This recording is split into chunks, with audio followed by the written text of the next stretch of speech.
بسم الله الرحمن الرحيم. السلام عليكم ورحمة الله وبركاته. أحبتي في الله. ቅድም ላይ ከወንድሞች ጋር ስንጠያየቅ የነበረ ሙሂም የነበረ ቲክታክ ላይ ጉዳይ ለማንሳት ነው። እርሱ ምንድን ነው? መል ፈርቁ በይነ ቢድዓት አልአስልያ ወቢድዓት አልኢዳፊያ።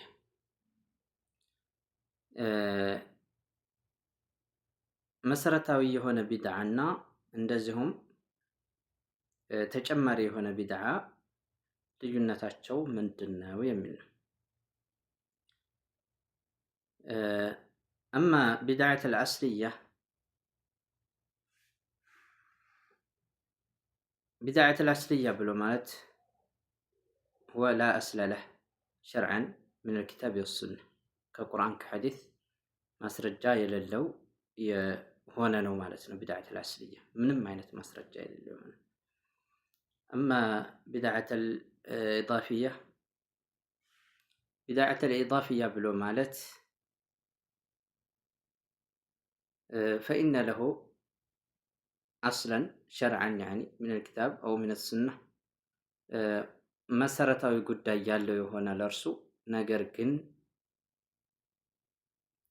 فأضيف عليه البدعة سواء كان في الزيادة والنقصان እና ምንን ይመስል ነው? ልክ ዱዓ ማድረግን ይመስል ዱዓ አላህ ስብሓነሁ ወተዓላ وقال ربكم ادعوني استجب لكم ان الذين يستكبرون عن عبادتي سيدخلون جهنم داخلين بلا. وقال النبي صلى الله عليه وسلم الدعاء هو العبادة بلا. دعاء عبادة بلا. من أعظم العبادات الذي نتقرب إلى الله عز وجل ودع الله كم نقرب بت عندنا. ነገር ግን በሀገራችን 5 አውቃት ሶላት ተሰግዶ ሲያበቃ ወይም 3 ሰው ወይም ሁለትም ሰው ሆነ አንድም ሰው አልሐምዱሊላህ ወሰላቱ ወሰላሙ ዐላ ረሱሊላህ ይልና ዱዓ ያደርጋል። አሚን አሚን እያሉ ሌሎች እንትን ይላሉ። ይህ ቢድዓተን ኢዳፊያ ነው ማለት ነው። ወከዛሊክ ሶደቃም ላይ በሉት፣ ጾምም ላይ በሉት፣ ዚክርም ላይ በሉት። ዚክር ነብዩ ሰለላሁ ዐለይሂ ወሰለም መን ሰለ ዐለይሂ ሰላተን ዋሂዳ ሰለላሁ ቢሃ ዐሽራ ብሎ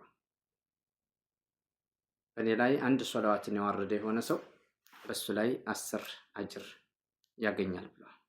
ነገር ግን ከሰብስቦ አንዱ ዜማ እያወጣ ሌላኛው اللهم صل وسلم على سيدنا እንደዚህ እያሉ ሌላው እየተከተለ ማለት አልተገኘም ማለት ነው። ይሄ ቢድዓተን ኢዳፊያ ይባላል። ከዚህም ውጭ አሉ ዚክር አዝካር الصباح والمساء ይገኛሉ በሐዲስ ከቁርአን ማለት ነውና በነዛ ላይ ተጨማሪ ሰዎች በራሳቸው የጨመሯቸው ነገራቶች ቢድዓተን ኢዳፊያ ይባላሉ ማለት ነው። ኢንሻአላህ اليوم نكتفي بهذا القدر وصلى الله على نبينا محمد وعلى آله وصحبه أجمعين.